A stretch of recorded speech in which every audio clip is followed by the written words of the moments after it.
So it's so great to start meeting you here in this moment. So that's a delight in itself. And whatever happens, whatever happens, it's like we suddenly recognize the endless circle of light that we're part of, and it's an endless circle. Like it's more inclusive, more inclusive. It's getting bigger, bigger, bigger, and brighter and brighter and brighter. That's the absolute beauty of it, and I love that. So yeah, today the Illumination meeting, it is very specific to see how this develops, at least when I share that about myself. Like, I know the book The Illumination, or I know it, but I read it many times. I listen to all the talks that are in it. They are available on masterteacher.tv. And see, now that's all fine.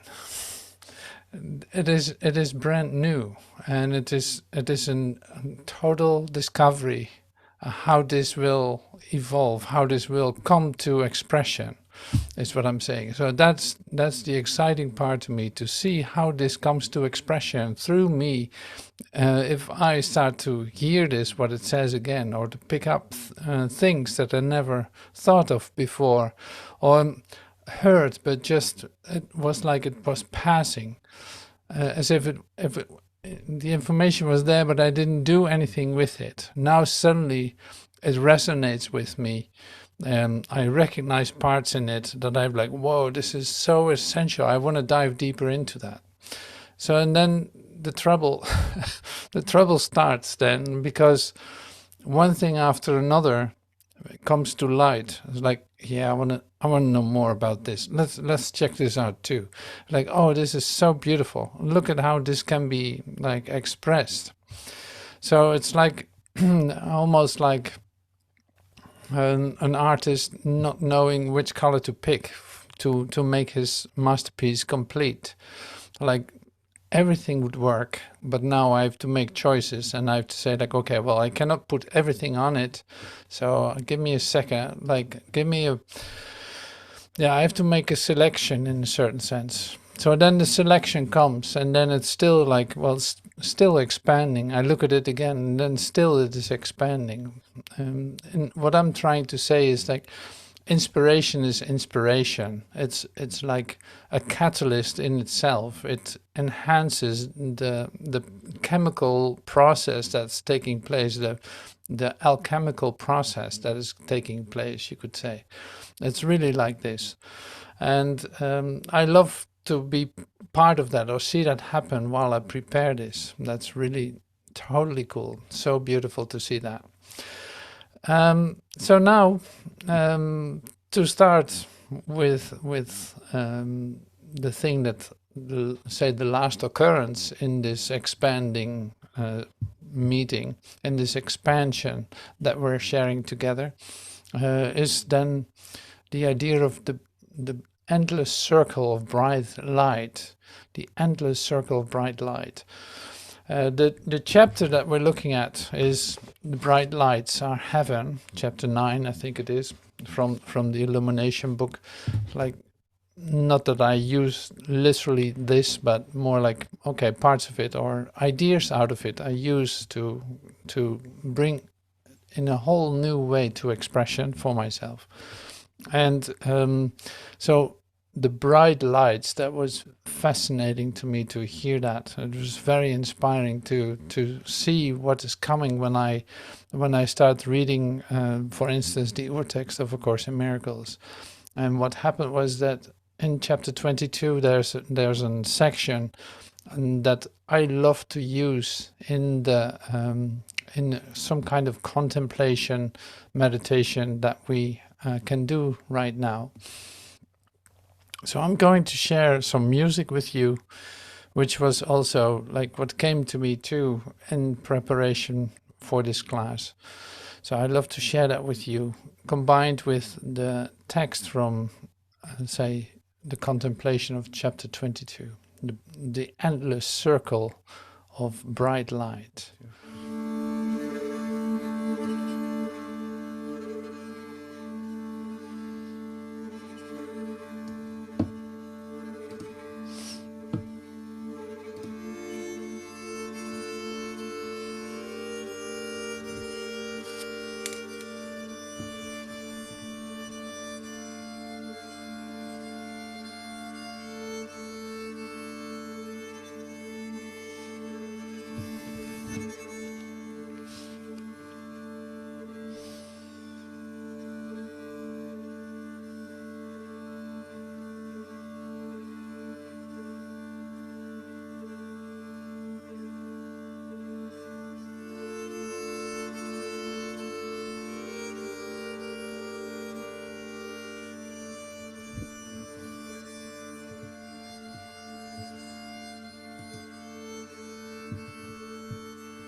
beyond the bodies that you interposed between you, and shining in the golden light that reaches it from the bright, endless circle that extends forever,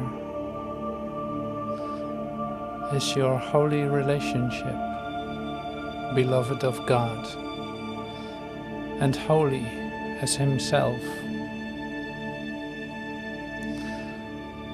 How still it rests in time and yet beyond, immortal yet on earth.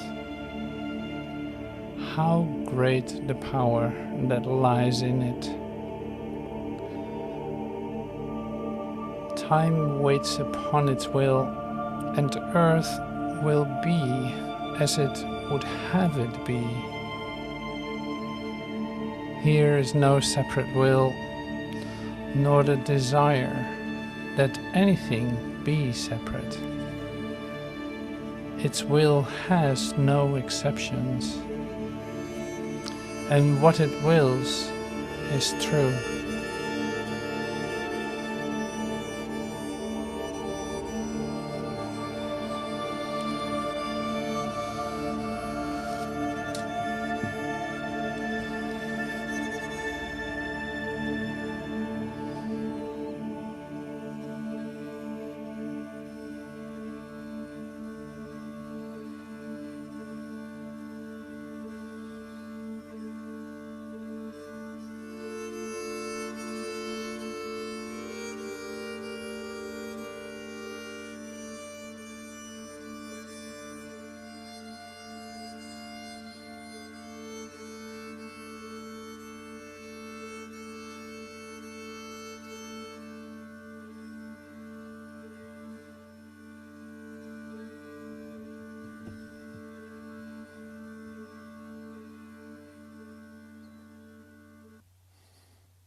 Cercle sans fin lumineux.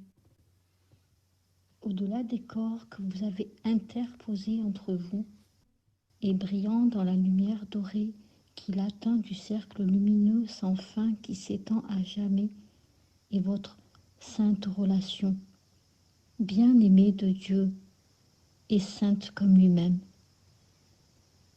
comme il repose encore dans le temps et pourtant au-delà, immortel, pourtant sur terre. Quelle est la puissance qui réside en elle? Le temps attend sa volonté et la terre sera comme il l'aurait été. Il n'y a pas de volonté séparée, ni le désir que tout soit séparé. Il n'y a pas d'exception. Et ce qu'il veut est vrai.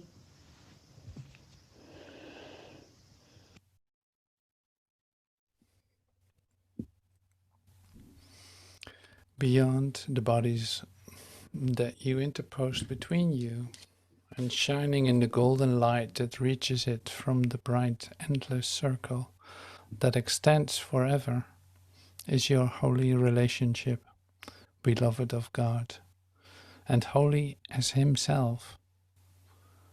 how still it rests in time and yet beyond, immortal, yet on earth. How great the power that lies in it. Time waits upon its will, and earth will be as it would have it be. Here is no separate will, nor the desire that anything be separate. Its will has no exceptions, and what it wills is true.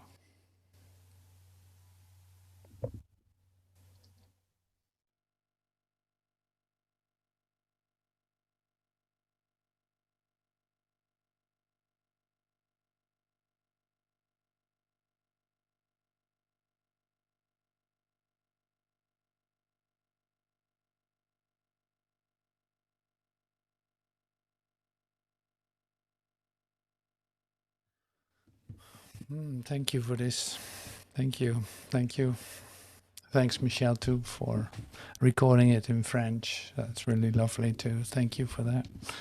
So this is the start of the, say, illumination class today, or the meeting. And see, it immediately brings you to a certain place where you discover, yeah, actually there is no opposition. There's nothing against anything. Like, it's an holy relationship. It is an relationship without conflict. Like, it's an extension of the harmonious source that is in you. Now this idea comes back today in different ways. So one of the things is then there's no such thing as two. There's no such thing as two. Like, the two does not exist. And with that, in your awakening, you are very familiar with the, say, the two parts of you. There's a part that functions in the world. There's a part that, say, is remembering your true self, you know, like this. Like, and you seem to be shifting back and forth to, but only one of those is real. Only one of those really exists. And it can be quite a fight to say, get rid of the one who isn't true, for instance, to get rid of it, or to see that it can dissolve. Like, in your experience of wholeness, of light and love, and the holiness of your relationship, then it's easy. In the moment that the shift has occurred, so to speak, the moment you come back into your existence, or into your existence consciousness, it seems to be an impossibility.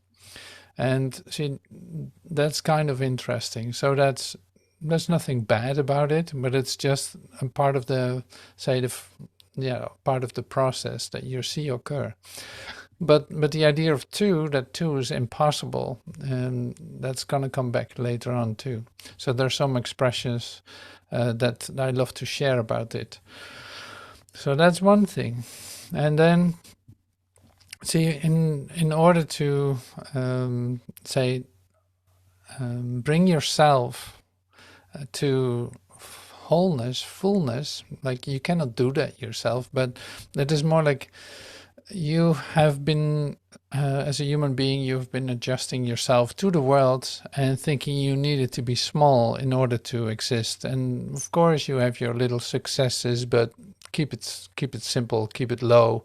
Don't become too big, you know, like, don't, like, this is always, it's humility, you could call it, or however you want to say that. Now, you, in your discovery, in your awakening process, is the opposite. It's like, oh, I've asked way too little. There's more. I can be totally happy all the time without anyone stopping me to do so. It's like, that is a decision and say, development in myself that can occur. This is just one example. So another one is then to see that your whole mind is a genius mind. It is a whole and perfect mind. So in order to tap into that, you discover the capabilities. It's not as much potential, but more your capabilities. Like, you can do even more with your mind than you can possibly imagine. And this is an essential area in your awakening, in your own development too. So this has everything to do with an continual internal debate that you're holding with yourself about your development. So you look at yourself, you almost like have a little debate or discussion with yourself about your development, how things are going, how it can evolve, what you should choose to do, what not choose to do, and all this. You keep having a dialogue with yourself up to the point that you don't do that. But this is also like an essential part in your development, because this reasoning process of awakening is also very essential for yourself to see what is sane and what is insane. Like that's quite hard to distinguish. Especially in the beginning, like you think that things are normal the way you do them, but they appear not to be like that. And then here comes a teacher that tells you like you're thinking 180 degrees upside down. What you think is true has nothing to do with truth. What you think is love is not what love is, and on and on and on. It's like there's a whole shift occurring in your reasoning process, and that becomes more and more reasonable, up to the point of total reason. And see, this is coming closer to the language that Master Teacher uses in his talk, for instance, talks, or in his book, because he will always refer to that, like to the totality of your reason. And the totality of your reason is what love is what he shares. Like that is what love is, because anything that is total is love. So this is interesting to say, receive for yourself in your awakening process. That's why I share it too. It is really nurturing in your development. Also to discover what is possible, what can you possibly do with your mind. For instance, listening wholeheartedly with your mind instead of your ears to music, or we practice with that. We use that in the sessions that when we come together, like learning to listen with your whole being, learning to be present with your whole being. How do you do that? Well, you use your mind to do that, because everything is mind. Like you could say, everything is mind. It is just not this contracted part of your mind that you call your human existence. So it's like that imploded or exploded, and here you are discovering in your bright moments the limitlessness of your capabilities or receptivities, or the limitless of your limitless love that you are. So this is interesting then to share in a meeting like this, because at the same time it has to be your experience. It has to say connect with where you find yourself, and there are many ways to make that connection. So one of the ways that I'm using right now is not to share too many ideas, but go a little bit deeper into some of them, just to give you the full, in fact, possibility to hook into what I'm trying to convey here. So, and I use anything for that. And so we're going to do some interesting things. One of them is called time travel. The other one is called, diving into the 9-dimensional, characteristics of Swiss cheese. And then we have the masterpiece of Mozart. So these three are just angles to look at your development and your, allowing yourself to be total. And this is going to be interesting.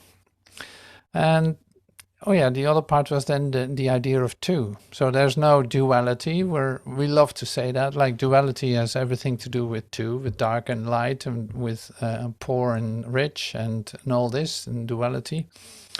So you even have non-dual teachings, which is an interesting term. Like, why would you mention it if it doesn't exist? But anyway, we use that too. So let's bring that in too. So this idea of duality is an idea of two, that things can have an opposite. Well, in our meditation today, where we started, you already saw, like, there's an holy relationship, there's a wholeness, and there's a wholeness. It has nothing. There's nothing else going on than that. So it has no opposite. It is just an expansion of the bright light circle that is endless, and you're a whole part of it. So this has to become, this can be part of your experience right now. See, now we immediately bump up against like a thing that you could call an obstacle. And of course, in the chapter that where this is coming from, this is inspired by, you see the obstacles to peace. Like there are 4 obstacles to peace that are being, taught in that. But I leave that for now.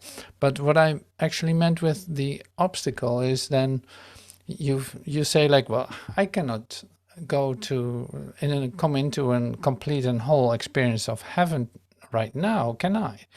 And then it's like, yes, there's nobody stopping you from doing that. It is just that you think you can't, or that you have reasons why you should not, or have not done that, or maybe not able to do that right now. Now, well, all this is where we're dealing with. All this is where we are trying to find each other, and also letting these limitations go. So it's not just about letting ideas of time go, or letting ideas of space go, or letting ideas of two go.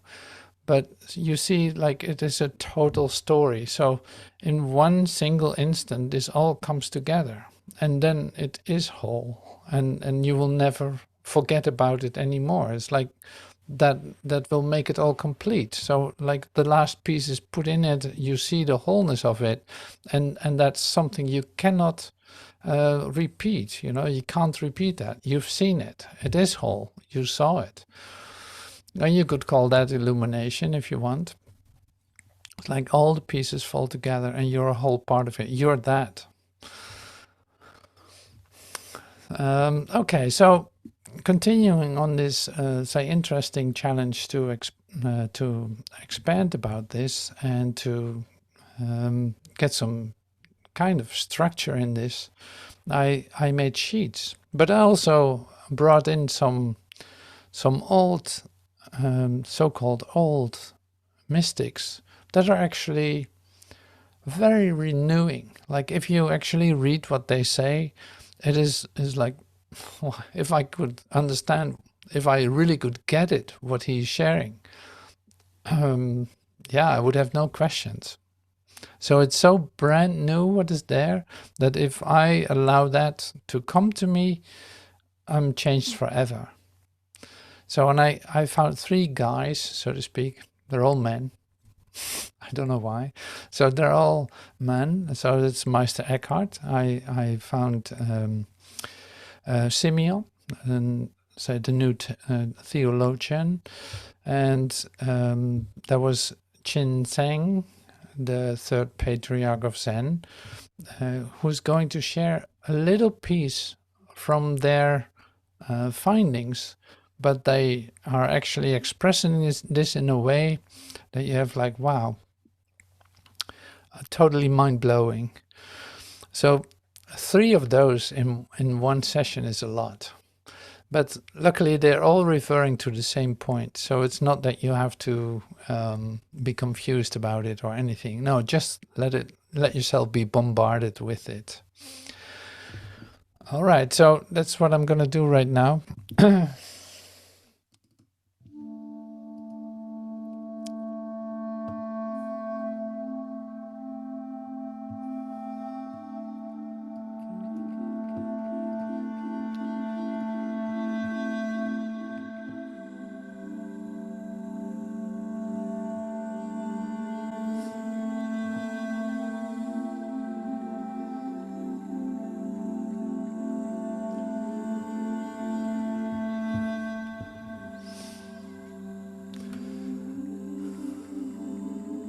So this is from Symeon. We awaken in Christ's body as Christ awakens our bodies. And my poor hand is Christ. He enters my foot and is infinitely me. I move my hand and wonderfully my hand becomes Christ. All of him, for God is indivisibly whole, seamless in his Godhood. I move my foot and at once he appears like a flash of lightning. Do my words seem blasphemous? Then open your heart to him and let yourself receive the one who is opening to you so deeply. For if we genuinely love him, we wake up inside Christ's body. If we can really love him, we wake up inside Christ's body. It's where all our body, all over, every most hidden part of it is realized in joy as him. As he makes us utterly real, and everything that is hurt, everything that seemed to us dark, harsh and shameful, maimed, ugly, irreparable damage, is in him transformed and recognized as whole, as lovely and radiant. In his light we awaken as the beloved in every last part of our body.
So this is just one angle.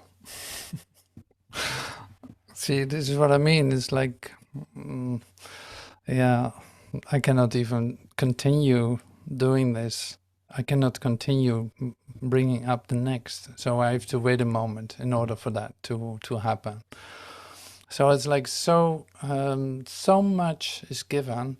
See how beautiful it is, the way that Symeon describes the Christ in him.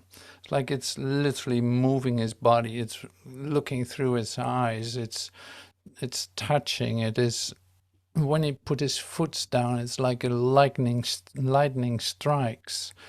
And this is your presence, your presence in Christ, your absolute awareness of what is in every step that you take, like this. I say, well, can I experience that? Yes, of course. This is you. This is you expressing yourself. This is you being able to do that. This is not coming from somewhere else. This is the Christ speaking in you in this moment and saying, like, this is what I do through you. This is happening.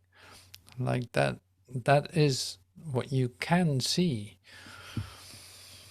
See, you see that your ideas of yourself just need to get out of the way in order to see that this is actually your reality and not anything else. It's not a mere fantasy. No, this is you indirect experience of your Christhood.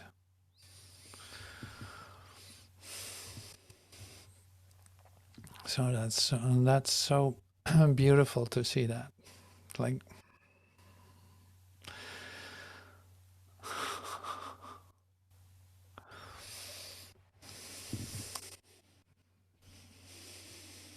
so a bit of exercise now then.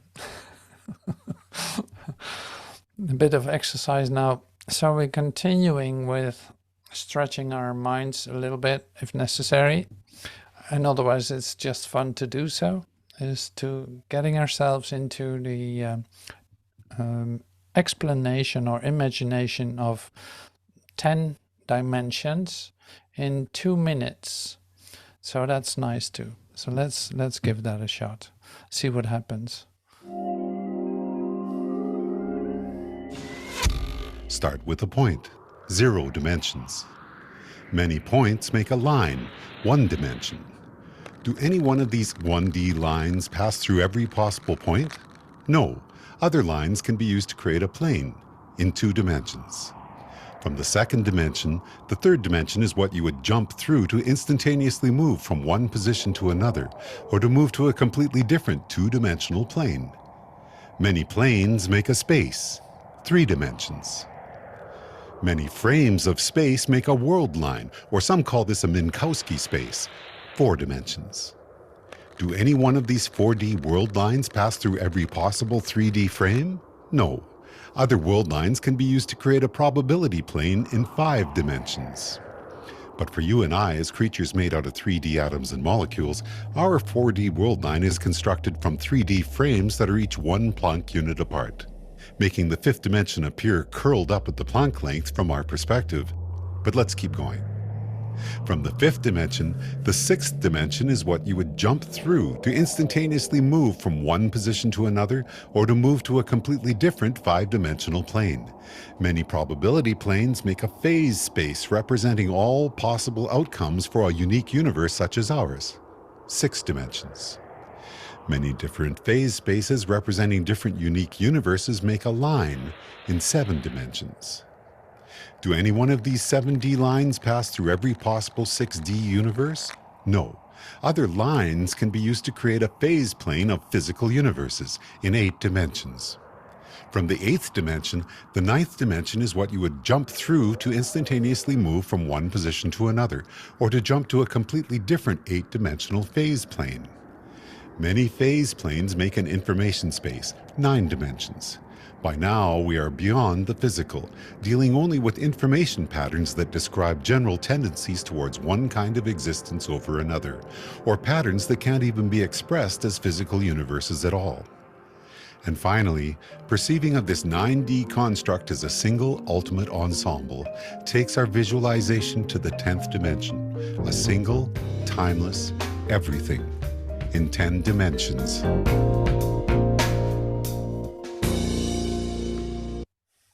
I couldn't have done it quicker. So I had like, okay, well, he's the guy. He's gonna do this. I love it. So if I come up with my Swiss cheese holes, yeah, you need to have this background information. Otherwise, you're not gonna make any of that. You cannot deal with that at all. So I will step over now to the Swiss cheese comparison. So that's lovely too. Let's get that on the screen. So it's busy today, I know. Yeah, here is our Swiss cheese comparison.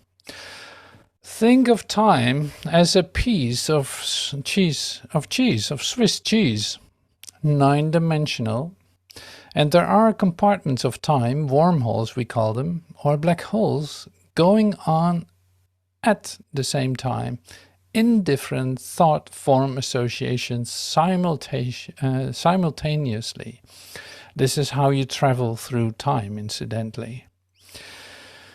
And see here you can see like All right. So what does this have to do with Swiss cheese then? Well, it's like, no, this is just a thought frame, you could say. Like this is a way we saw just in the, say, in the comparisons with all the dimensions, that the 10th dimension is an, say a semblance of all the 9-dimensional things, but you cannot really see it as a dimension anymore, or as a compartment or anything like that. Like it literally has no limits. It is everywhere all the time, in all form, in all place, at the same time.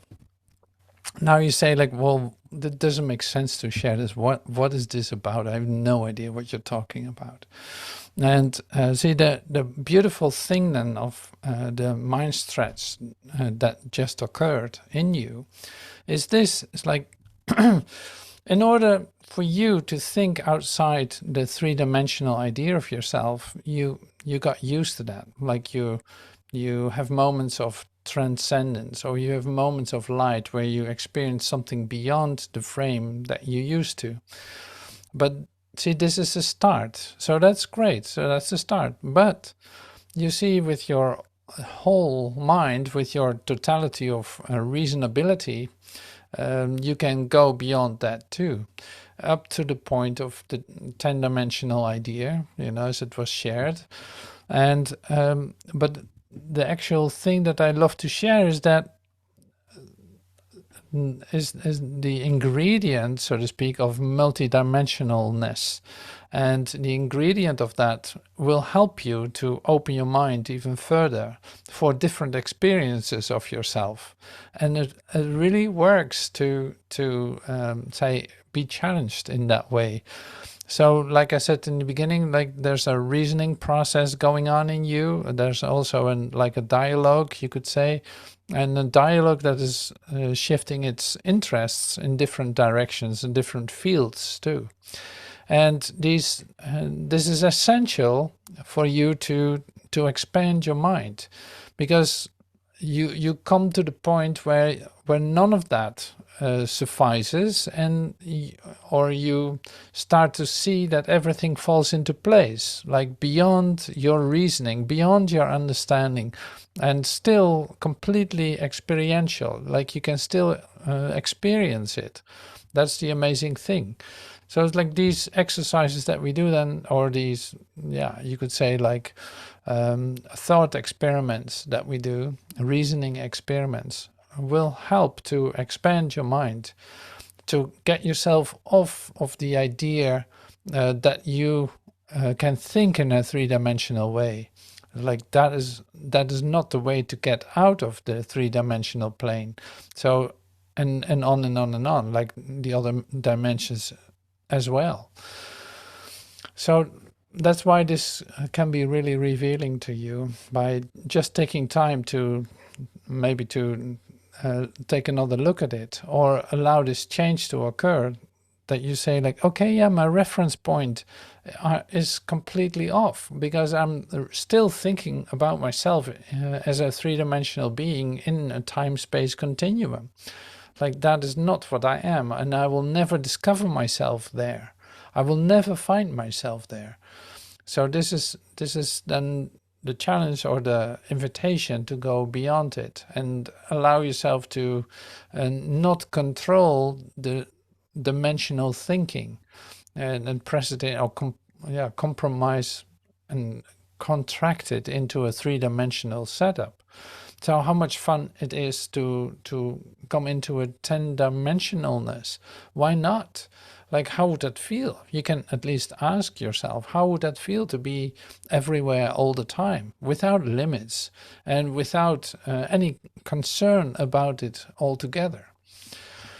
And that is an experiment, and that is a question you can ask, and you will get an answer to it too.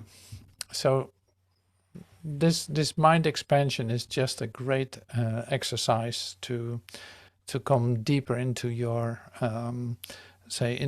deeper into your experience that has nothing to do with your definition of yourself. I think that's the most important part. Like you lose the grip on your own definitions and opinions. You see the meaninglessness of any kind of limitation, and you see the futility of every kind of defense or blockage, or in fact, you could say it is the overcoming of fear. It's like fear into for every dimension that you enter into. Every time there's a shift into a different dimension of yourself, there might be a little bit of a turbulence, so to speak, but it doesn't mean that you will be stopped by it. You don't have to let yourself be stopped by it. And you definitely move through different dimensions altogether. So it's like you are time traveling, whether you like it or not. And this is what you're doing right now, sitting on your chair or walking around. Like you're literally time traveling. You think you're in one dimension or in 3 dimensions and at a certain location, but that definition doesn't work any longer, remember? Like, no, there are many dimensions and you shift back and forth through all of them. It is not defined by your idea about yourself, only in your own experience. See, if you get to this plane, then it becomes really interesting and you start to look at different books in the library too. Or you will encounter different YouTube movies that suddenly start to make so much sense. Like you would love to dive into thermodynamics or quantum physics or you name it, while you never really read about it. So these things can occur. So that was not any other way. Since we're time traveling, we time travel now, like we have a little time warp back to the 6th century. And Cheng Chuan, the 3rd patriarch of Zen, is going to share something with us. Yeah, here. It's from Swiss Cheese to the 3rd patriarch of Zen in the 6th century. So I'll do this in quiet with no music on the background to keep it completely Zen.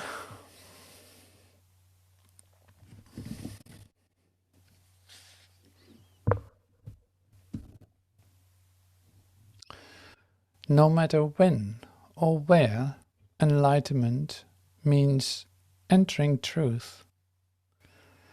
And this truth is beyond extension or diminution in time and space.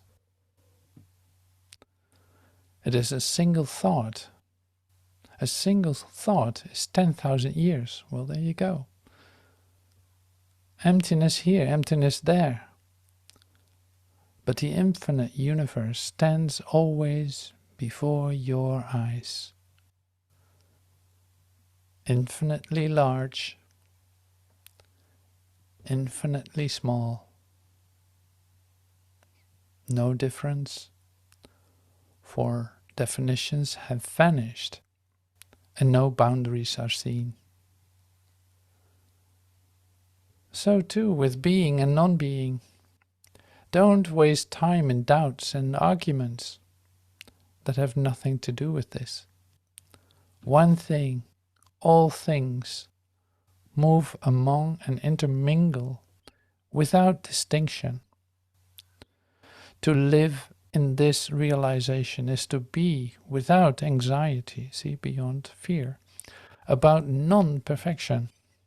To live in this faith is the road to non-duality, because the non-dual is one with the trusting mind. Words. The way is beyond language, for in it there is no yesterday, no tomorrow, and no today. So we're heading over then to Mozart and the Mozart masterpiece as a representation of your mastermind. So sharing with you something that is an excerpt from the book, but I love to show that to you. So here we are. Here's our Mozart. Oh, this is actually master teacher speaking about it. So there's no reason, he says, there's no reason why you can't write a symphony at 5. But you think there is. Do you understand me? You call that genius and say, I cannot do that, because you're held in your perceptual self-identity. Do you see that? Obviously, when the symphony appears to Mozart, it appears as a whole thing. He doesn't delineate it in his necessity to hold his perceptual mind together. Like he can completely disappear into it, and he can allow himself to express this, to literally give birth to this, what we just heard, for instance. So a creative mind is only self-expression. So the masterpiece idea then, or the why can't I write a symphony at 5? Like, of course I can, but I need to open that in myself as a possibility. Well, this is an interesting thing. So I'm sharing with you a little bit. So for me, in my personal little anecdote, in my personal story, so to speak, it was, I was in middle school and thought I can't really learn things well. So maybe I flunked in the class. I had to maybe look for another school for myself. This was an idea that I walked around with. And then probably 15 years old, something happened. And that was this. So there was a psychologist doing a test. And the test was, of the test results were spoken with me, like, listen to this. So what is your idea about yourself? Like, are you able to handle things at school? Is everything in the right level for you? And is it all working out? And I like, yes, it's difficult, but I can do it. It's all right. And then they said, well, listen to this. The test scores are different. You should really be easily able to do this. It's like you're above average with all of it, and you can easily do that. And that, to me, was like a moment of something opened up. That was just a simple, like, psychological test that literally was a key for me to open something in myself that I didn't know that I had. So it was suddenly, there was trust. There was yes, I can do this. Oh my God, I can actually do this. And that was reflected back in every other step that I took after that. Like, it never turned back in on itself. So there's more expansion, more possibilities, more capabilities, more possible that I could possibly imagine about myself. I was just, contracted, held together by my definition of myself. Nurtured by my surroundings, whatever, but taking full responsibility of it for myself. Well, it was just my own self-definition, which limited me in a way that I had no idea about, because I thought that was really, that were the possibilities for me. Now and then, discovering more and more, opening up more, you hear more about expansion and about possibilities that you can do with your mind. So it's the possibility of, no, it's like resurrection is not something that happened 2,000 years ago by this character called Jesus. And now it's like, no, this is your resurrection. Like, it represents your resurrection. That is happening in this moment, in fact. So it's like these things are changing in your idea about yourself. With that, it opens up a field of new experiences. And I'm just giving a short example, but all these steps are giving you the opportunity for totally different experiences yourself. And these are essential for you to actually discover who you truly are, because that's what we're dealing with here. See, for instance, if you listen to music, to Mozart, like we just did, the tendency of the mind to make a construct in which you see a concert hall, a three-dimensional concert hall with like a piano, with an orchestra, with a crowd, making that three-dimensional, located in a time and a space continuum, is big. Like before you know it, you start seeing it like that again. No, what you just heard, for instance, in this Mozart Andante that we listened to, was a multi-dimensional representation of something that has nothing to do with this place whatsoever. You know what I'm saying? It's like, this is how you can experience everything, and by being completely open to receive it that way and see it that way, and not let your mind, say, return back to the contraction that it seems as a safety comfort zone for itself. Well, see, this is what is meant. Then it's the same then with your extension, your creative self-expression, that has no limits either. So it's not that you have to come up with original ideas. No, it's like you become that self-expression if you open yourself up to not limiting yourself. Like, at least if you stop limiting yourself in your ideas about yourself, things are starting to open up in a way that you cannot understand, like, and cannot believe, really. So that's a great one too. I love that too. And I love it because of my own experiences with it. Like, it works like that. It opens up like this. So it's like opening up for different dimensions altogether, not just moving into the fourth dimension as in like, okay, that's it, and then it stops. No, it's like, no, it doesn't stop there. It continues on. And you cannot describe it, how you can experience this. No, it's all a matter of consciousness. Like, it doesn't matter which dimension it is. I'm not going to discuss it or anything, but it's more like not defining it, allowing yourself to move through these dimensions is absolutely welcome and very natural. Okay, so that's being said too then. Let me see, we got, oh yeah, the idea of two. I want to come back to that because in the Symeon prayer that I shared, no, actually in the Chin Tsang prayer or contemplation that I shared, there was something about non-duality. So I like to share a little bit about the non-duality in the terms of there's no such thing as two. There's no such thing as two. It makes no difference what it is, it will still be you. There's no such thing as two. It makes no difference what it is, it will still be you.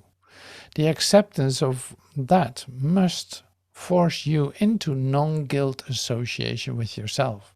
Like, no matter how it's going to look, I'm still going to be myself. I'm still going to be this. You discover you can only give to yourself. You give everything away to yourself, and you're in heaven creating as one. So there is no such thing as two. So do you want to analyze that sentence? Well, all God does is give. That's the message. Like, this is what you are. You can only give to yourself, and that's what you're continuously doing in reality. It is what heaven is, giving to yourself. And yourself is all-inclusive. It doesn't differentiate. It doesn't compare. It doesn't compete. It doesn't do all these things. Like, it has nothing to do with guilt. It has nothing to do with your ideas about yourself. No, it's just expressing itself as the one it is. But I like the idea of it will still be you. So it's, you see this in the idea that we shared a moment ago. You see this too in the idea of that there are two yous, in a sense, like my ego me, or however we call this, my ego me, or my lower self, or my whatever. It's like, yeah, so that is not really how that works. So it's like it becomes almost your little puppet on your shoulder, talking with like a little puppet on your hand that is talking to you to do things that you're not supposed to do. Like at a certain point, it becomes also like, yeah, a laugh to see yourself do that. So it's pathetic in a sense. It's pathetic. You discover it's like, I don't have to listen to that. Like, why would I want to give it any attention whatsoever? So who cares how I feel about myself right now? Who cares how I'm doing? Like, what is evaluating myself? Who cares? Like that, I don't give that energy.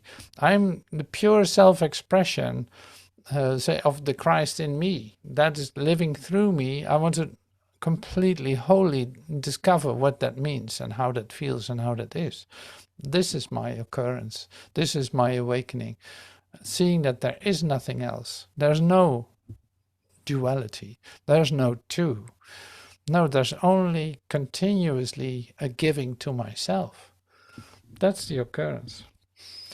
So yeah, this is all lovely stuff. Now, we have Mr. Eckhart waiting for us. He's a bit restless right now, so I'm gonna give him some time to share with us what he loves to share at this moment, and you'll see. Here we are. So we time traveling to the 13th century, and he says it this way: a man who is established thus in God's will wants nothing but what is God's will. And what is God? If he were, yeah, this is so great. If he were sick, he would not want to be well. To him all pain is pleasure, all multiplicity is bare simplicity. If he is truly established in the will of God, even though it meant the pains of hell, it would be joy and happiness to him. He is free and has left self behind, and must be free of whatever is to come into him. If my eye is to perceive color, it must be free of all color. If I see blue or white color, the sight of my eye, which sees the color, the very thing that sees, is the same as that which is seen by the eye. The eye with which I see God is the same eye with which God sees me. My eye and God's eye are one eye, one seeing, one knowing, one love. I'll repeat that. This is great stuff too. A man who is established thus in God's will wants nothing but what is God's will. And what is God? If he were sick, he would not want to be well. To him all pain is pleasure, all multiplicity is bare simplicity. If he is truly established in the will of God, even though it meant the pains of hell, it would be joy and happiness to him. He is free and has left self behind. So there's only one left, so to speak, and must be free of whatever is to come into him. If my eye is to perceive color, it must be free of all color. If I see a blue or white color, the sight of my eye, which sees the color, the very thing that sees is the same as that which is seen by the eye. The eye with which I see God is the same eye with which God sees me. My eye and God's eye are one eye, one seeing, one knowing, and one love. I see, that's also so great. So it's like you see it all through the centuries if you want to see it in a timeline. But you can say like, no, there's only one thing going on. That's you waking up. That's why you are watching this. That's why you are like getting this presented. And together with all the ideas to, in fact, all ingredients to realize that this whole mind that is you is present now. and that's the only thing that's going on. It's really like, this is the portal itself, you know, this is the portal itself. You can disappear into this. Yes, do. Yeah, don't wait for anyone. This is you. There's no two. So the eye that you're looking with, the eye that is watching, is the eye of God. Is the eye that doesn't see differences, that looks beyond all form and things. The eye that is whole and perfect and only gives to itself. You know, so this is, wow, it brings you into self-expression. You can almost feel the poetry in this. It's like, it's so beautiful. It's pure self-expression. And yeah, it's just amazing. See, any word I say about it, isn't it? This is what we saw in the third patriarch too. It's like the words.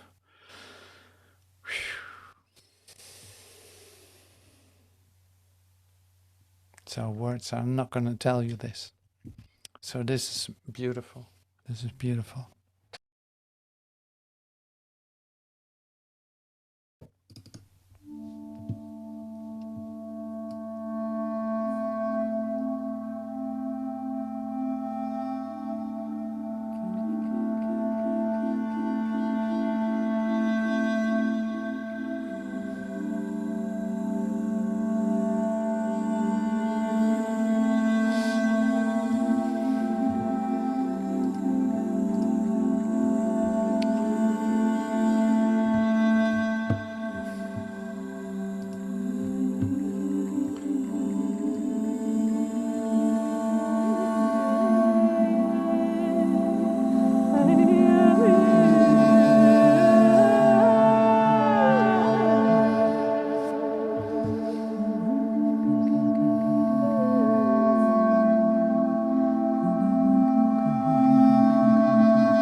Child of the Infinite One, born for the eternal day, made in the image of love, to traverse the heavenly way. As a fountain that never fails, thy spirit and life are free, and all that belongs to God rightly belongs to thee.